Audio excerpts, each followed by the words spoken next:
My name is Chuck Ross, and we're playing Minecraft, Bedrock. And today, just one thing real quick. I have set up a system that would hopefully catch a couple of villagers, which it has. And, if they're interested in maybe working at my farmer's market, they can come by and take a seat, and the administration will be with them shortly. So that's cool. I probably ought to get him locked in. I have been doing a little bit of trading. It's called We Do a Little Trading. And, nothing much, just almost enough for a full emerald beacon. And locked. Good. I will take care of you shortly. You, on the other hand, I don't know if I really want to sell wheat. I suppose I could. Yeah, I'll have to see. One thing I wanted to do. So in my last single-player episode, I went to the ancient city and cleared that. I did a little bit of that earlier today, and that'll probably be tacked into the footage for the next single-player episode. But on the server here, on the realm, Square has already gone and I think mostly cleared it. I don't know if he's gone the entire way, but I went and picked up a couple of things because I think it would be kind of fun if I was able to... Oh, that needs a different kind of signal, doesn't it?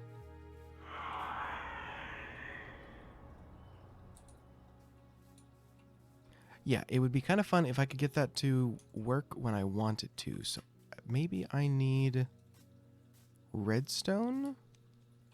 So partly, I just don't know how redstone works on this version of Minecraft, so we'll see if that is going to do what I think it's supposed to.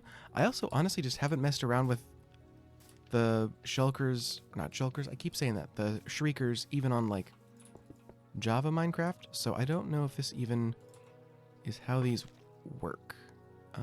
Smooth, okay. I think that's supposed to be a hoe, but... and the button. That does not work. Okay. Does that need to be a shrieker? And how do you make that? There's like a crystal involved, isn't there? Anyway, I thought that was going to work immediately, and apparently I was slightly wrong about that. So this is...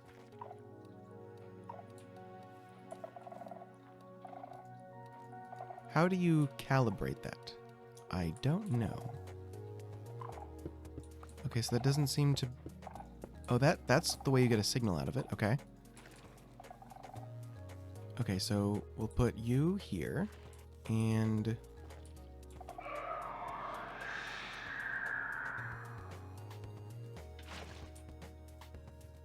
Okay, so that makes that silent. That's cool.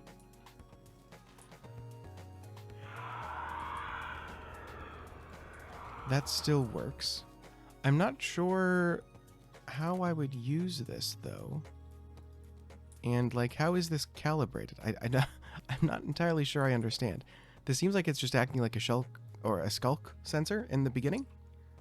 So, like, I don't really see a difference between those two. Interesting. So it seems like its range is actually farther away. Okay, so I can silence you as well, but your range is much more limited. Will you still activate this guy? Yes. So, how is that useful? I don't know yet.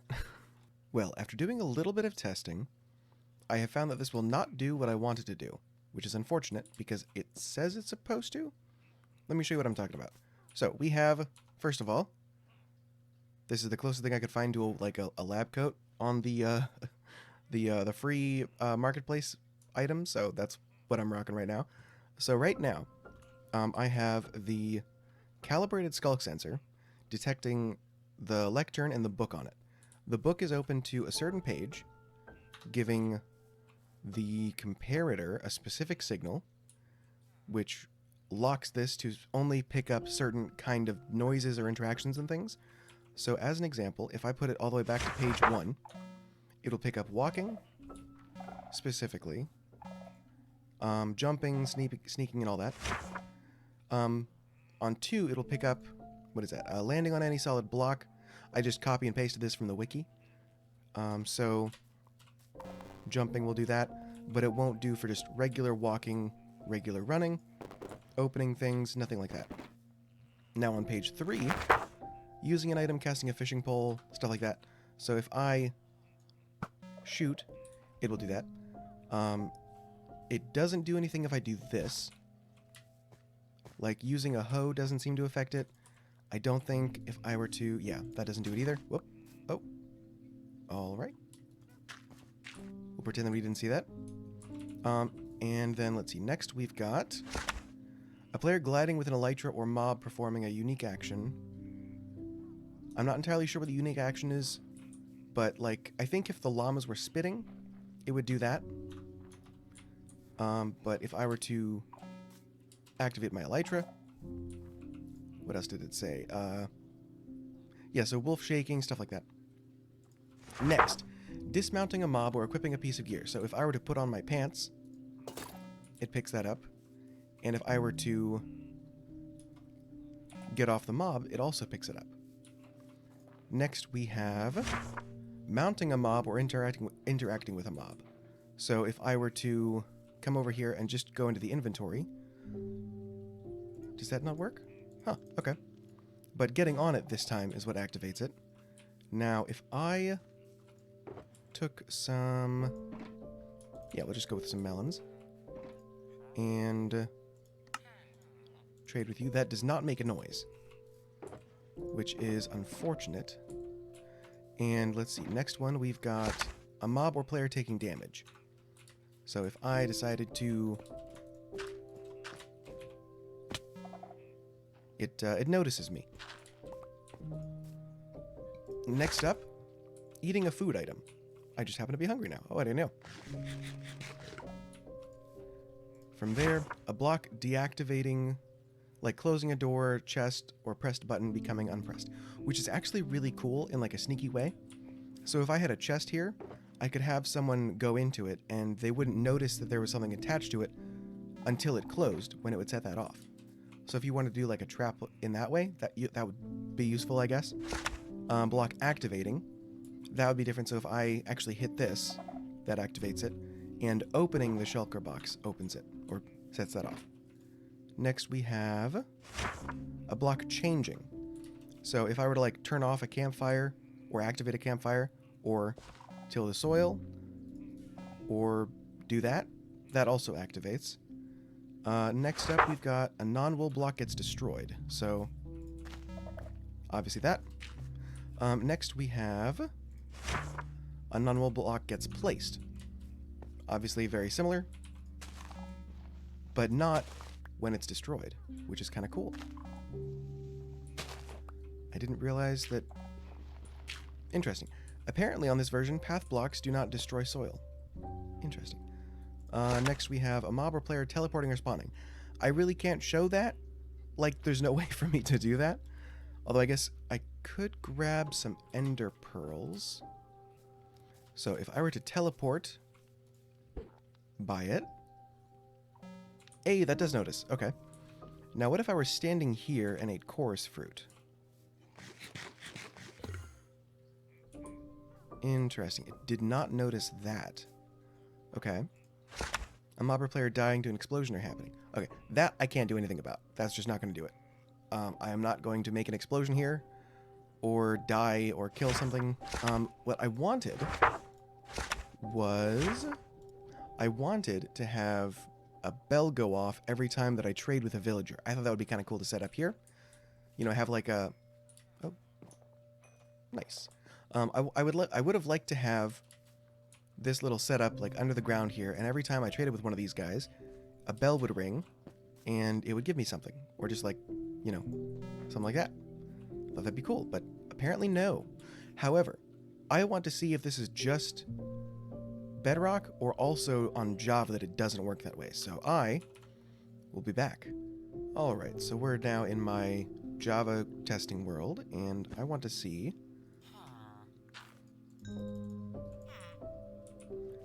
Oh, I probably ought to set it to that, shouldn't I? Let's see. Oh. Opening it does it.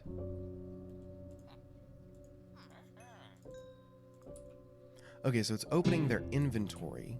Gotcha. Not the action of actually trading with them. Interesting. That is not as useful as I thought it was going to be. Okay. Back to Bedrock, huh? Well, tinkering with the calibrated skulker aside, I want to try building something, and I kind of want to get a little bit of inspiration, perhaps? I gotta say, using the pale oak for the wagon cover is really, really smart. I think I want to go a little bigger, or do I want to go smaller? That is the question, isn't it? Alright, well, I think we'll figure it out. See, I like this, and I kind of think I want to have a wagon either back here or over here.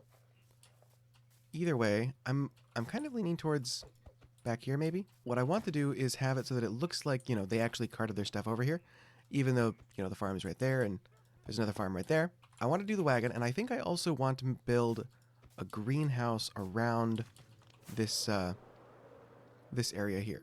So you've got the old farm, which is still functional and still beautiful and still not quite finished. But with this one, which is the kind of actual farm that I use, I think I want to put a greenhouse over it. And what I think that's going to end up looking like is the 4 individual sections are going to have their own roofs. Other than that, I really don't have a whole lot of planning out. It's mostly just like, I think that's what I want to do. So, let's do the cart. So if I did a 4x4 wheel, would that look too big? Not so far. And what if I then came in and actually made it look like that was the inside of the wheel? I kind of like that, actually. I think I might try that.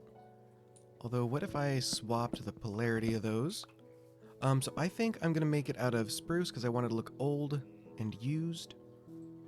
That does not quite fit.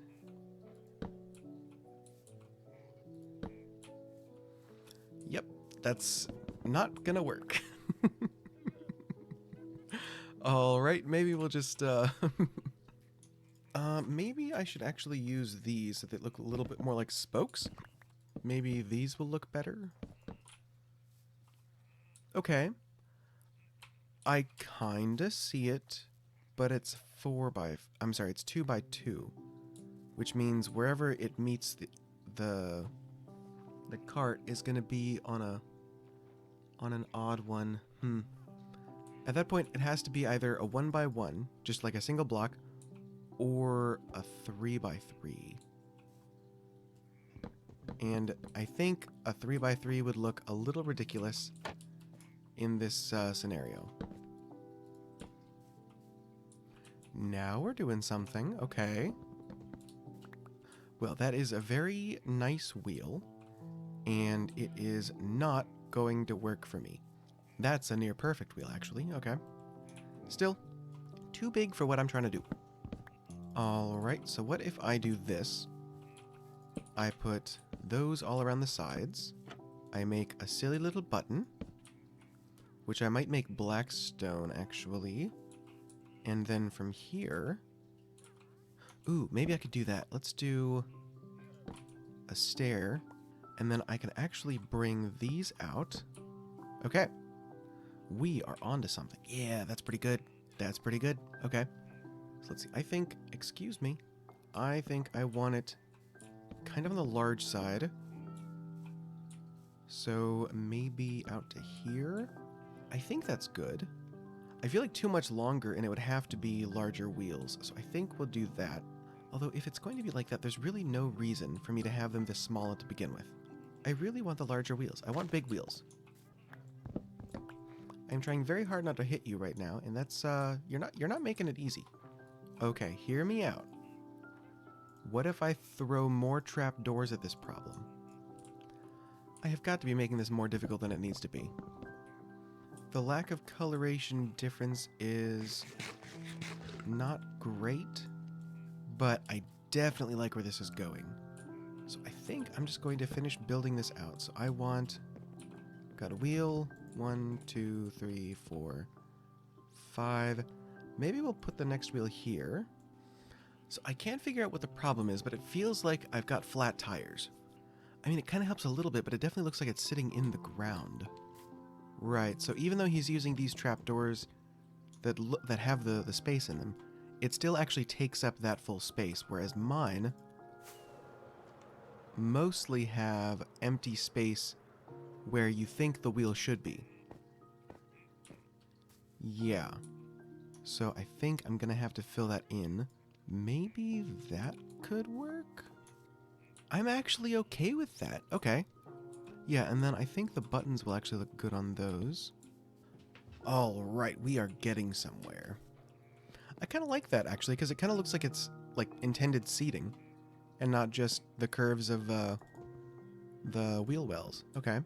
Oh, how could I have done that? I thought I made these 5 apart. No, this has to be, I have to move this side 1 over that way. Okay.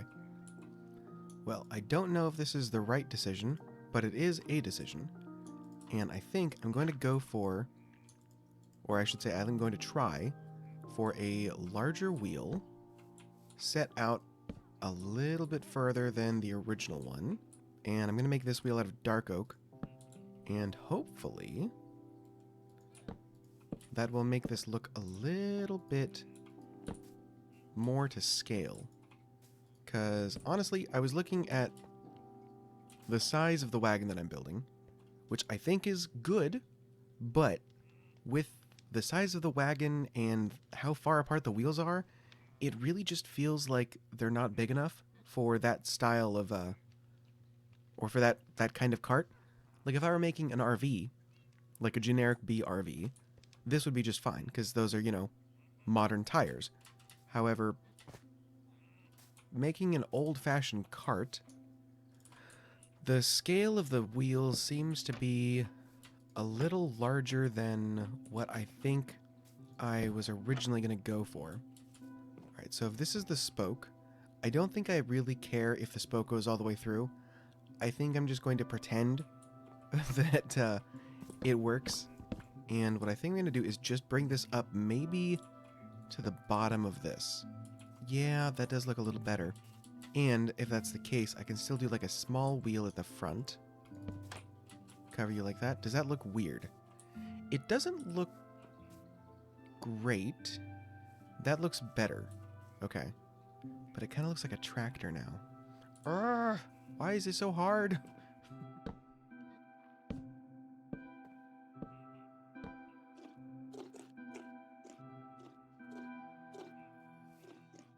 I think I might have gone a little overboard.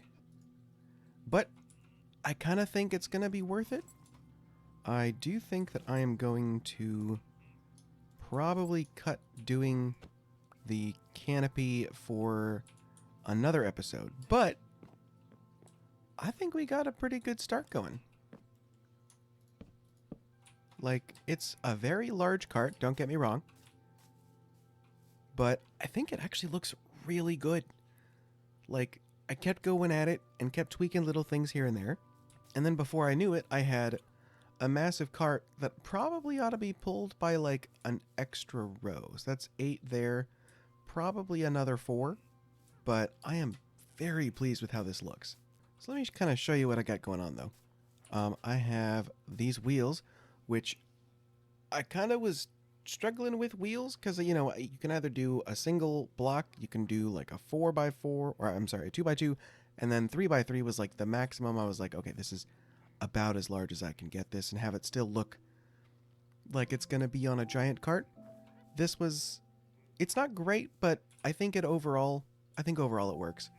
I decided to go with these for like, I guess just decoration. This is gradually becoming larger and more opulent than I was expecting.